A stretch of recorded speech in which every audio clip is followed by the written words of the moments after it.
To buy or not to buy? That's one of the biggest questions every single year in fantasy football. We see where players are being drafted and we have to make a decision. Buy or beware.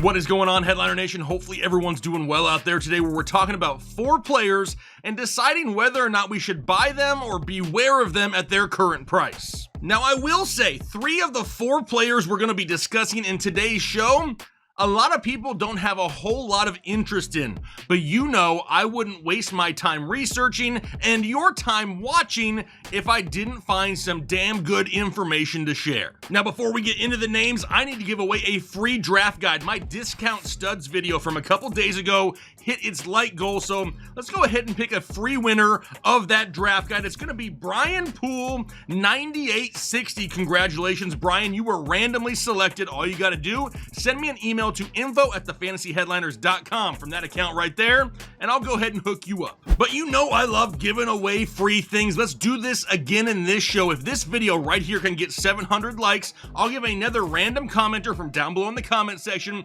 a free 2024 fantasy football draft guide. Now, maybe you're sitting out there saying, you know what? I don't want to rely on winning one. I just need one so I can dominate this season. You can head over to tfhdraftguide.com right now and get yours. The information is already live. We're going to be dropping content all off season long, and we're going to be updating content all the way up until week 1 of the NFL season, so you don't want to miss out on that. So go ahead and hit the like button, leave that comment down below, and let's talk about one of the first guys who may be a little bit of a surprise to a lot of people out there.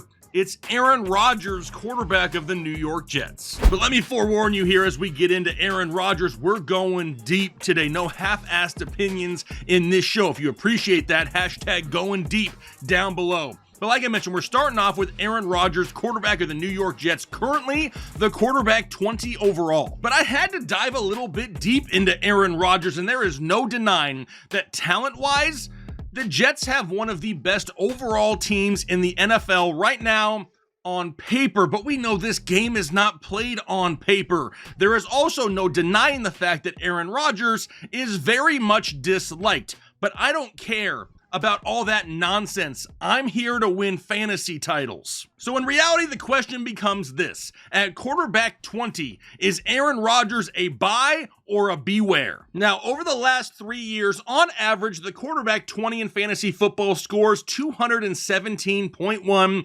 fantasy points per game. That is a number that Aaron Rodgers has exceeded in 13 of the last 16 seasons he's played. The 3 in which he didn't, he played in 10 games or less. But when we're talking about 217.1 fantasy points, what does that look like in the form of a stat line?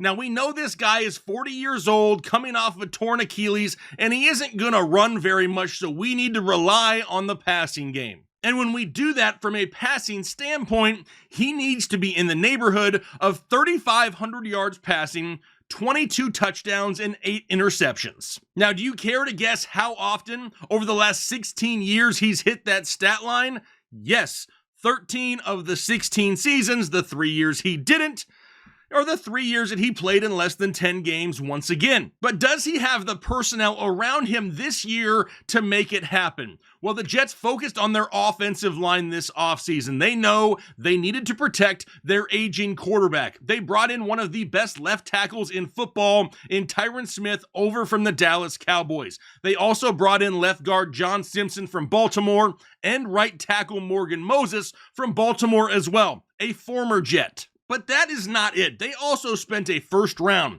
a top 10 overall pick in the NFL draft on one of the best offensive linemen in the draft, Olu Fashanu out of Penn State. We know they already have Elijah Vera Tucker, and he should be back and healthy as well. Arguably, right now, on paper, one of the best overall offensive lines that the Jets have had in years. So the offensive line is going to be pretty good. How about the run game? Having a great running game takes a lot of pressure off of a quarterback. You see, defenders have to creep into the box to stop the run. When they do that, it leaves a lot of one-on-one coverage on the outside to their wide receivers. Well, Breece Hall is that dude. I don't care if it's running the ball out of the backfield or catching checkdowns. He is one of the best in the NFL. he is going to give Aaron Rodgers more receivers on the outside in single coverage easily, which means it's all going to come down to who can catch the football for Aaron Rodgers. We got Garrett Wilson. He's one of the best young wide receivers there is in the NFL. We have already heard Aaron Rodgers come out and say, listen, I love this dude and he has some super high expectations for him. But look at what Garrett Wilson has done the last 2 years of his career. Back-to-back 1,000-yard seasons with quarterbacks like Zach Wilson, Mike White, Bad Joe Flacco, Chris Streveler, Trevor Siemian, Tim Boyle. I mean, come on, give me a break. Aaron Rodgers at 40 years old, coming off a torn Achilles, is still light years better than any of those other quarterbacks I just listed. But that's not all he has. They also brought in wide receiver Mike Williams from the Los Angeles Chargers. Now, he has struggled over his career to stay on the field, but when he's on the field, he is one of the top 24 wide receivers overall in the NFL. He's averaging over 15 yards per reception. He's a big body, deep threat receiver that absolutely thrives on winning those 50-50 balls down the field. I'm going to say this. If Williams and Wilson and Rodgers can play 15 plus games this season, Aaron Rodgers is going to easily finish inside the top 12 quarterbacks in fantasy football.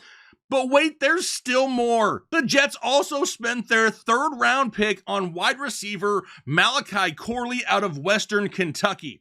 Rodgers has already come out and said, hey, Corley was his favorite wide receiver in this draft. I mean, Aaron Rodgers has even come out and offered the guy an opportunity to stay in his guest house throughout the offseason. I mean, they're trying to build that chemistry. And it's really because of the skill set that Malachi Corley has that really fits what this Jets offense needs, an underneath yak monster. Since 2022, Corley led all collegiate wide receivers in yak with 1,658 yak yards. So we have two studs on the outside in Garrett Wilson and Mike Williams, with Malachi Corley in the slot, Breece Hall in the backfield, and one of the better offensive lines in the league. Things are lining up for Aaron Rodgers to have a great opportunity. It is not completely out of the question for Aaron Rodgers to go out there and throw for just over 4,000 yards, just over 25 touchdowns, and right around 8 interceptions. A dang good year. Not to mention, if he does that, he's absolutely going to blow quarterback 20 out of the water. So if you're really looking just to punt the quarterback position, you're going to get somebody late. That could be Aaron Rodgers, because while a lot of people are spending some mid-round picks on the likes of Tua Tagovailoa or Justin Herbert, you find yourself adding another mid-round stud to your roster. So when discussing Aaron Rodgers, is he a buy or a beware? I'm buying. Which will then bring us to a running back. It's Rhamondre Stevenson of the New England Patriots. He's currently sitting at running back 20 overall, and a lot of people got burned by Mondre just last year. But could this be the return of Stevens' season in 2024? Like I mentioned, right now he's the current running back 20 overall, and actually, he's trending down slightly. But this guy just had 1,461 total yards and 6 touchdowns in 2022 when he was healthy for a full season. But is he worth buying right now at running back 20 this year? Well, over the last 3 years, on average, the running back 20 scores 178.7 fantasy points per season in half PPR scoring. Now, we've seen him eclipse that number in 2022, his breakout year. But things are way different now in New England. So what does Mondre need to get this season to return that draft value? Well, 178.7 fantasy points comes out to be in the neighborhood of 1,200 total yards, 6 touchdowns, and 45 receptions. So is that likely here in 2024? We know Mondre can catch passes out of the backfield. We've seen him do it multiple years. But New England also added another pass-catching running back in Antonio Gibson this offseason. So because of that, we need to be realistic when we're building his stat line, because we have to take into account that he's going to split work with Antonio Gibson this year, where he really didn't have to split much in years past. Now, over Mondre's career, he's averaging right at 4.9 yards per touch. So we can say that in order for him to get 1,200 total yards, he's going to need right around 245 touches. His career high in 2022 was 279 that year. But how much is New England really going to run this year? This is not the same old Belichick Patriots. We have a new head coach in town in Gerard Mayo, a new franchise quarterback in Drake May, a veteran quarterback that could start the year in Jacoby Brissett. Plus, we have more wide receivers in the mix here than maybe any other team in the NFL.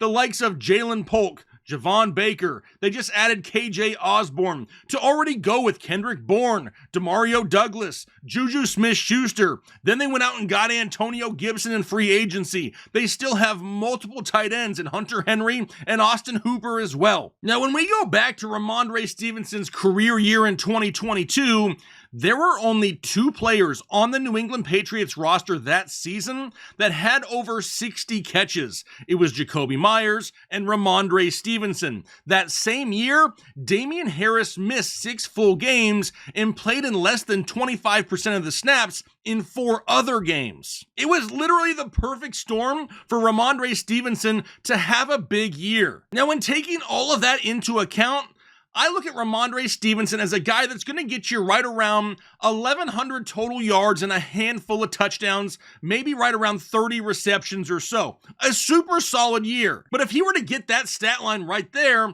it's going to put him right around 155 fantasy points and in the neighborhood of running back 26. So I think it's safe to say that he is priced right as a low-end running back 2. But is he more of a buy or beware? I'll buy him as my low-end running back 2, but beware of reaching any higher, having greater expectations for him in 2024. Which then brings us to Austin Ekeler of now the Washington Commanders, the current running back 33 overall. And I feel like I missed some huge news at some point here about Austin Ekeler this offseason. Like, did he lose a leg or something? Running back 33, that is laughably low. Last year, Jonathan Taylor was the running back 33, and he missed 7 games of the season. Now, Austin Ekeler was banged up last season. He was going through some contract issues as well. Don't forget about that, and it really led to an overall bad year. A year in which he still averaged 11.4 fantasy points per game and had over 1,000 total yards and 6 touchdowns. So was Austin Ekeler a buy or a beware? Well, 3 of the last 5 years, Austin Ekeler has finished with over 1,500 total yards. The 2 years that he didn't were due to injury. He missed 6 games in 2020 and 3 games just last season.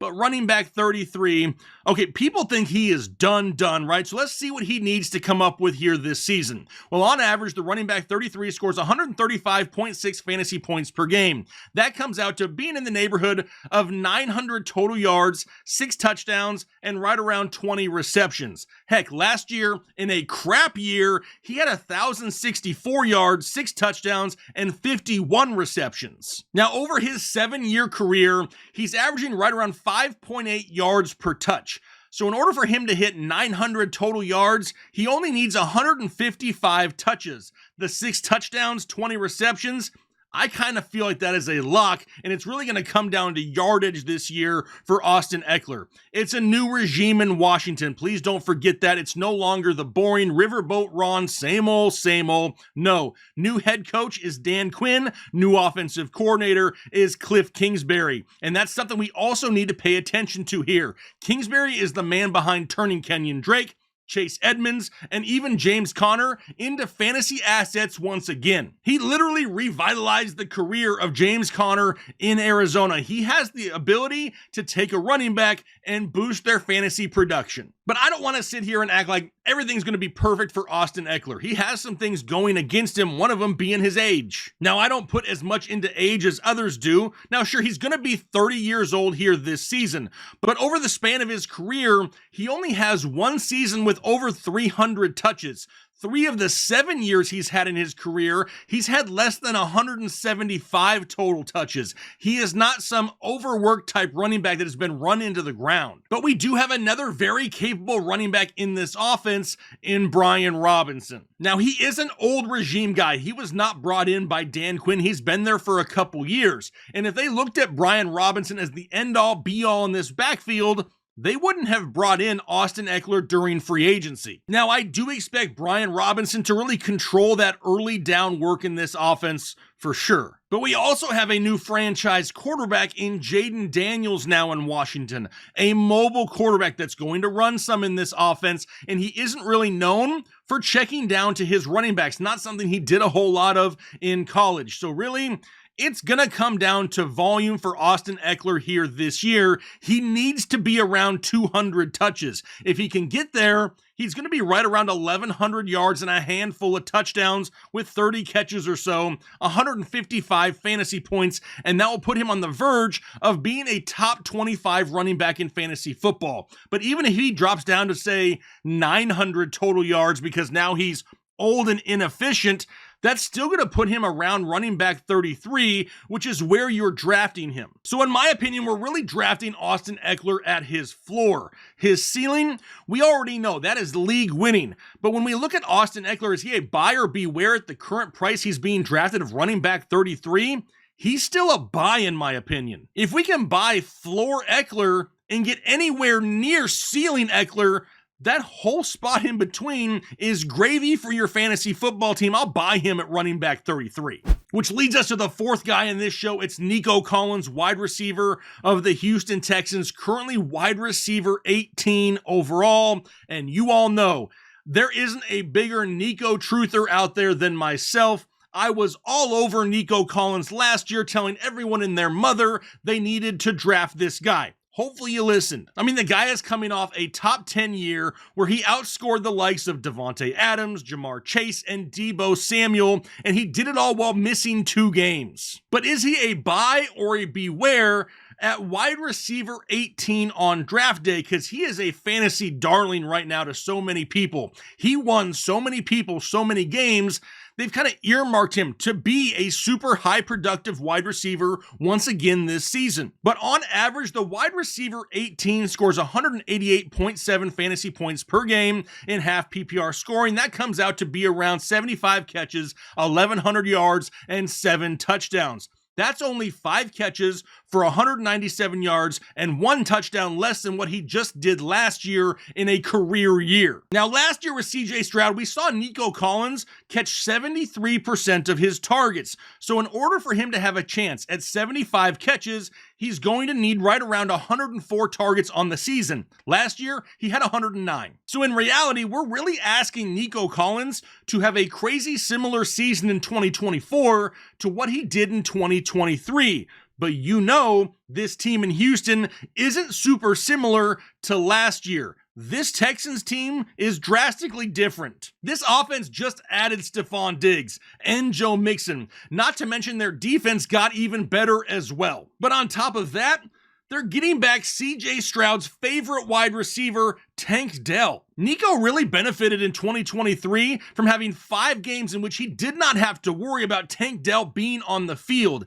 Did you know that in the 9 games that Tank and Nico played together, both of them scored 125 fantasy points each? We know that Noah Brown is still in the mix. Robert Woods is still in the mix. How about John Mechie, Ben Skoranek, and the list goes on and on. But all that pales in comparison to the addition of Stephon Diggs, one of the best wide receivers in the NFL. This guy for years has been among the league leaders in targets, and now he's added to this duo of wide receivers. Now, Houston didn't bring in Stephon Diggs to not throw him the ball, have him get pissed off, and really ruin a young locker room. I hate to say it, but Stephon Diggs is going to see a fairly large target share. Not to mention, they're going to run a lot in Houston. They have an upgraded offensive line. They have a new 3-down capable running back in Joe Mixon. And if this defense can keep scores low to their opponents, Houston could be playing with more late game leads and running the ball more, throwing the ball less. So we have a greater competition for targets.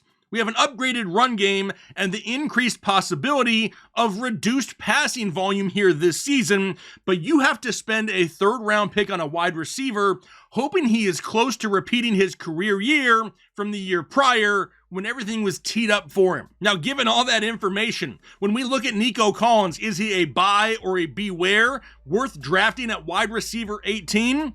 That's on the verge of being way too expensive for me. I'm not going to be reaching for him that early in fantasy football drafts. In my opinion, he's a beware, no doubt. One of the most important things to remember in fantasy football is that everyone has a price on draft day. At some point, everyone becomes draftable and becomes a fantasy asset. The last thing you really want to do is ignore all the red flags, though, and overpay for a player. But I want to know what you think. Based on the 4 guys that we talked about here today, are you buying or are you scared to buy them at their current ADP? You got to have those comments down below anyway, because I know we're going to hit our like goal here shortly, and I'll be giving away another free 2024 fantasy football draft guide. I'm going to go ahead and get out of here for the day, though. Hopefully you enjoy the rest of your day, and then most importantly, please do your part to make the world a better place.